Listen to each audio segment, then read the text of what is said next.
Welcome to Cheater Confessions. Let's get started with today's story. I came home late that Tuesday because a client kept me an extra hour, and the first thing I saw when I stepped into the kitchen was a chipped blue mug sitting near the stove. I'd rinsed it that morning and left it upside down on a towel to dry. Nothing unusual. I barely thought about it when I walked in. Josephine stood by the counter, arms crossed tight, eyes sharp like I'd walked in wearing someone else's face. "Terry," she said, tapping the mug with her nail, "why do you leave things like this?" "Like what?" I set my keys down. "It's clean. Drying." "That's not the point," she snapped. "You just put things wherever. No thought, no order. It's like you don't even care how this place looks." I looked at the rest of the kitchen. Counters wiped, trash taken out, groceries I'd bought stacked neatly on the shelf. I'd done most of it before I left for work. "It's a mug," I said quietly. I didn't know it was a problem. "It's not the mug. It's you." She grabbed it like it offended her. "You don't pay attention. You just drift. You're sloppy, Terry." I let her finish. When she got in this mood, interrupting only added gasoline. "All right," I said. "Tell me what's actually wrong." She rolled her eyes like I'd asked her to solve a math equation. "Forget it. You wouldn't get it." She walked past me, brushing my shoulder on purpose, like the house couldn't hold both of us upright. Later, when I made dinner, she hovered behind me, pointing at the spot where I set the spoon, saying, "Not there." When we went to bed, she turned her back hard enough that the mattress shifted. I lay there listening to the quiet click of her phone as she texted someone. The mug wasn't the issue. Anyone could see that. The tone in her voice wasn't about ceramic or counter space. It was something else, bigger, sharper, something she didn't want to say out loud. That night, I realized I needed to start paying attention, not to dishes or towels or shoes, to her behavior, the respect in her voice, or the lack of it. Something was cracking, and the mug was only the first sound. Mark and Olivia invited us over that Friday for a small dinner. Nothing dramatic, just pizza, a card game, and some end-of-week noise. I figured it might help shake off whatever storm Josephine had brewing at home. She got ready in silence, moved around me like I was furniture, and didn't say a word on the drive over. The moment we stepped inside, her whole energy flipped. She smiled wide, laughed loud, hugged Olivia like they were sisters. I stood there hanging up my jacket, wondering which version of her was real. We sat around their table playing a simple game. Pick a prompt, tell a story, keep it light. Mark pulled a card that asked for a home disaster moment, and before I could blink, Josephine jumped in. "Oh, Terry has one," she said, eyes bright. "He tried fixing our bathroom shelf last month and almost drilled straight through the wall. I swear he needs adult supervision for anything with tools." Olivia laughed politely. Mark raised an eyebrow. I felt my jaw tighten, but I stayed calm. "That's not what happened," I said. "The stud was off-center. I fixed it." Josephine waved her hand. Sure. He fixes things. Eventually. We're all just waiting for Terry to get it right one day." The table got quiet. I let a beat pass. "Josephine," I said evenly, "don't talk about me like that. Not here. Not anywhere." She blinked at me as if I'd broken some unspoken rule. "Relax. It's a joke." "It's not a joke if the person you're talking about isn't laughing." The air shifted. On the ride home, Josephine fired the first shot. "You embarrassed me," she said. "That was unnecessary." "I set a boundary," I replied. "If you make me your punchline again, I'll leave the situation. Simple." She scoffed. "You're being dramatic." "No," I said. "I'm being clear." She looked out the window, arms folded, jaw tight. That was the moment I knew this wasn't random friction. It was a pattern, and patterns don't break themselves. You have to break them. By Monday, the tension settled into something quieter, but sharper. Josephine moved around the apartment like she was keeping score. Every cabinet I opened, every item I touched, she watched. It felt like living with a critic, not a partner. So I made a change. Not a speech. A system. That morning I went to the bank on my break and restructured everything. My paycheck into my personal account. A set transfer to a shared bills-only account. Groceries, rent, utilities, covered cleanly. Everything else? Separate. When I got home, I taped the breakdown to the fridge. I also pinned my weekly work hours next to it with a single line under the schedule. No unannounced visits to job sites or the workshop. I didn't do it to punish her. I did it so we weren't fighting every time she checked in at the wrong moment and questioned my work in front of clients. That night, she spotted the notes before I even took off my boots.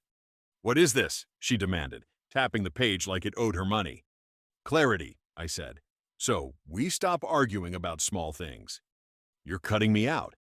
"No, I'm separating what's shared and what's personal. It keeps things clean." Her voice rose. "You're limiting me, Terry." "I'm protecting both of us," I said, "from pointless fights." She stared at me for a long second, waiting for me to flinch. The next evening she came home early, humming like nothing had happened. She cooked my favorite meal, set the table neatly, lit a small candle we hadn't used since last year. When I sat down, she slid a folded note beside my plate. "I know I can be tough. I appreciate you. Jay." She smiled all night, asked about my day, touched my arm softly when she laughed. For a moment, I hoped things might level out. But the next morning, she forgot the date we'd planned. That evening, she complained my keys were too loud on the counter.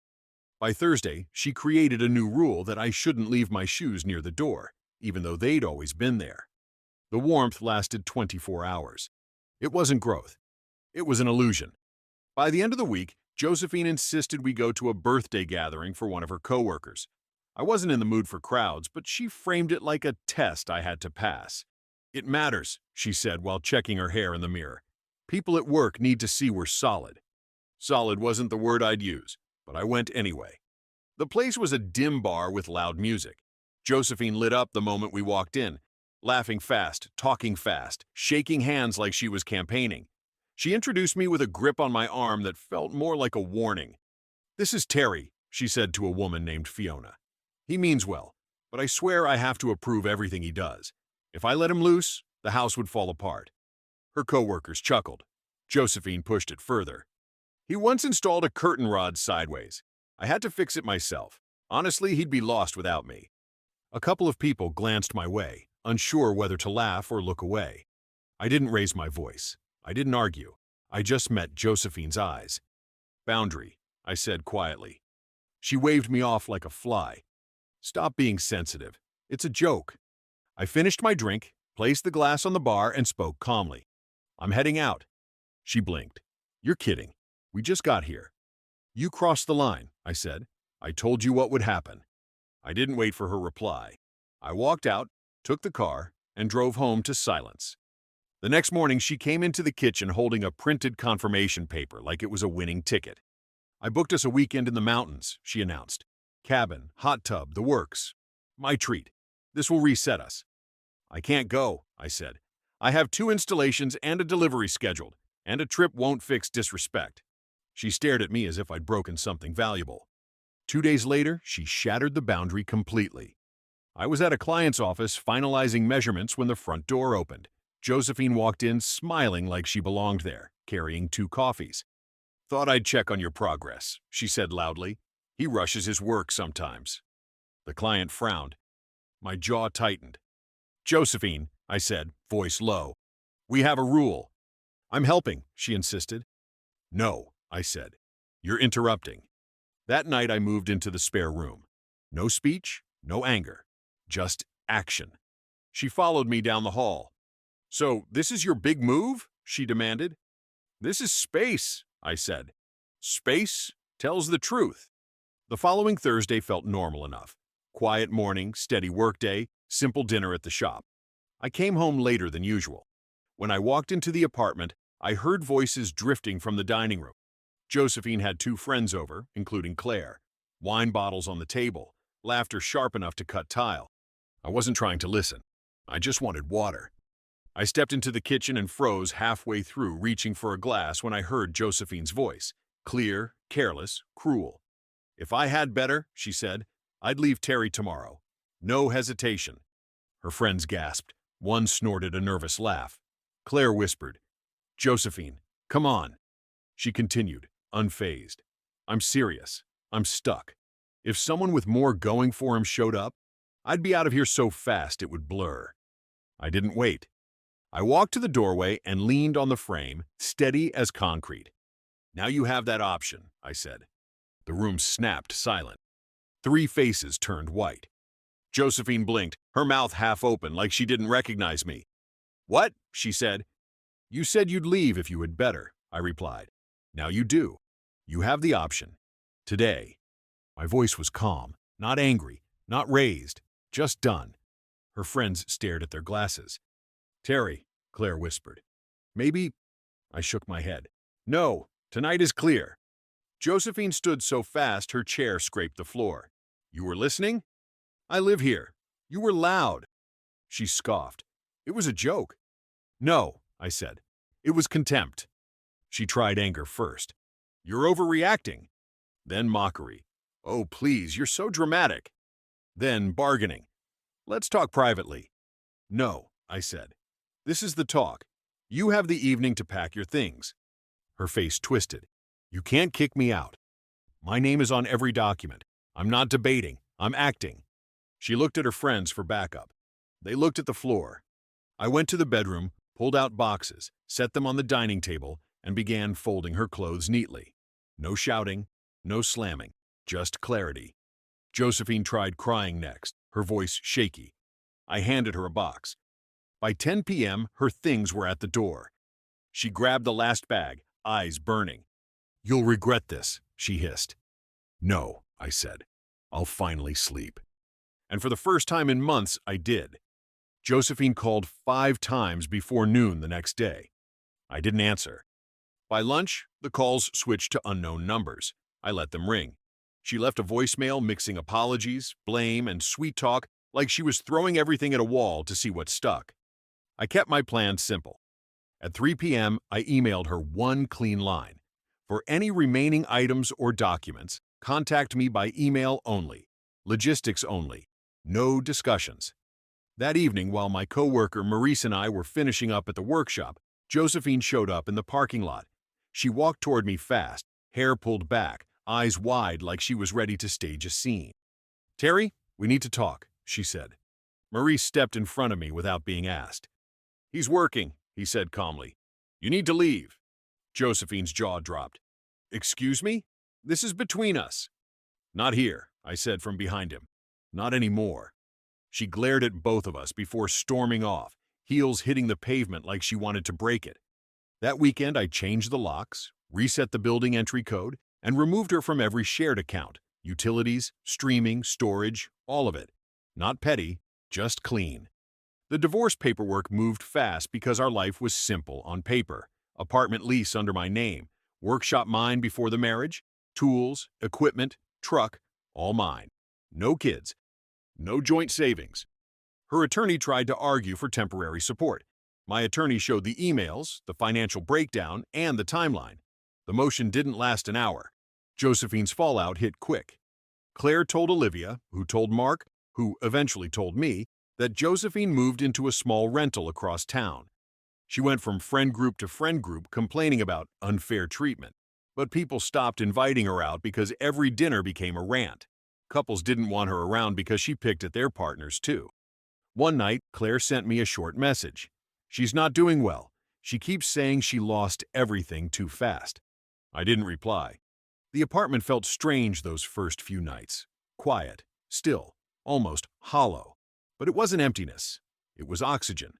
I cooked simple meals, reorganized my tools, and slept without tension wrapping itself around my throat. The calm wasn't loud. It was steady, and it was mine. Once the dust settled, life became cleaner. I threw myself into work first. Maurice and I picked up 3 new contracts in the same month, and the pace felt good, steady, predictable. No blindsides in my own house, no ambushes in my own head. With the extra income, I bought a small work-live unit on the south side of town. The downstairs became my workshop. The upstairs was a simple 1-bed apartment, neutral walls, 1 couch, 1 bed, nothing that argued back. I kept my circle tight. Mark and Olivia came by once a week to check on me, bringing takeout. My sister Hannah called often, telling me not to turn into a hermit with a wrench. And Maurice was steady as always, showing up early, working late, saying little. A month after the move, Hannah convinced me to attend a neighborhood charity event. I only went because she promised it would be small and quiet. It wasn't. But that's where I met Elena. She ran an accounting office nearby. Straight posture, steady voice, eyes that didn't dart around searching for an audience. When we talked, she didn't fish for stories to mock. She didn't test me. She didn't scan the room to see who was watching. She asked about my work like she genuinely cared about the answer. "So you build things," she said. "Real things. That's rare." I shrugged. "Just try to do the job right." She smiled. "Most people don't try at all." We talked for 15 minutes. No tension, no hidden hooks. When she gave me her number, she didn't make a performance out of it. She simply said, "If you want company for coffee one day, I'm around." We started slow. Coffee on Saturdays. Walks by the river. Separate homes, separate routines, shared time only when we both wanted it. She never tried to control my schedule or question my decisions. She respected boundaries without being asked. There were no digs, no tests, no little got you moments. She was calm, direct, adult. Eventually, the contrast hit me. Life wasn't meant to feel like a trap. It was supposed to sit quietly beside you, not on top of you. Elena didn't complete my life. She simply didn't complicate it. And that was enough. The divorce wrapped up quietly 2 months after Josephine walked out. No courtroom drama, no long speeches, just signatures, a stamped order, and my attorney sliding the documents across the table. "It's final," he said. I nodded. No celebration, no sadness, just a door closing the way it should have months earlier. Later that week, Josephine sent one last email, a long one. She wrote about memories, about how she acted out of stress, about how she didn't mean half the things she said. She ended it with a line she probably thought would land. "You'll never find someone who understands you the way I did." I read it once. Didn't reply. Deleted it. A few days after that, I went back to my old apartment to grab a toolbox I'd forgotten in the hall closet. The place looked smaller without her things inside. Quiet. Like a hotel room no one booked. I walked through each room one last time, not to reminisce, but to confirm everything was done. On the top shelf of a kitchen cabinet, I found the chipped blue mug, the same one that started the first crack. I held it for a second and almost laughed. Not because it was funny, but because of how obvious the signs look when you're finally out of the fog. It was never the mug, never the shelf, never the jokes. It was respect. Always. I set the mug on the counter the same way she hated, upright, slightly off-center, and walked out without looking back. I left the key on the counter beside it. That night, back at my new place, I sat on the small balcony above the workshop. Elena came by with 2 coffees, handed me one, and sat beside me without forcing conversation. "How was the day?" she asked softly. "Simple." She nodded like she understood more than I said. I leaned back in my chair, feeling something I hadn't felt in a long time, my life fitting the frame again. People always try to find a moral in stories like this. There isn't one. Just a rule I learned the hard way. Don't negotiate your dignity. If someone shows you who they are, especially when they think you aren't listening, believe them and act accordingly. That's what ended her options. And that's what opened mine. Thank you for watching.